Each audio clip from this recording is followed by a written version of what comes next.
transformative, more keen wrinkled interpretation of the A7 Euro TMS signature decreased rooftop makes a hot outside, while the 2019 A7 Euro TMS inside consolidates innovation with extravagance. Considered as a response to the Mercedes-Benz CLS-Class, the Audi A7 figured out how to enhance the car-like car subject, just it was a hatchback rather than a car. The A7 enters its second era for 2019 and includes a more etched look with more honed lines.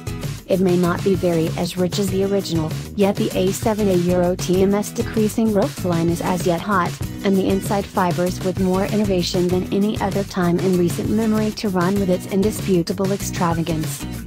We rate the A7 a 9 out of 10 for styling, giving it focuses for both a brilliant inside and an amazing outside. The A7 holds its fundamental shape, yet the lines are more articulated and the edges more honed for 2019. It results in a look that may not invoke the class of the first but rather still moves desire. The smooth fastback shape, the Carol Euro TMS most characterizing trademark, still decreases to the back. Audi considers the A7 a sportback, however that a Euro TMS simply one more name for a hatchback. The measurements change somewhat as the wheelbase grows 0.5 inch and the aggregate length increments 0.8 inch.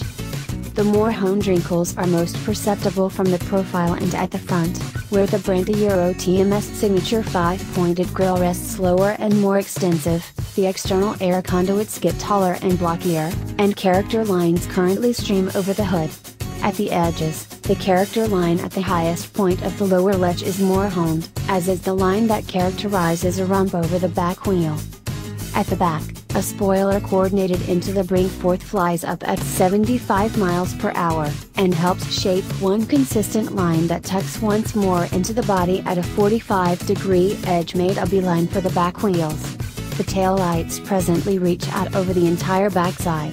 These LED lights put on a show when the driver opens the auto as well as shuts the entryways. Inside, the plan is more NASA and less Victorian examination than it has been. 2 screens rule the middle rear, with a third accessible in the dash. Audi cants these screens toward the driver. Something else, the format is extremely level, and to some degree sterile as it plays up the innovation topic.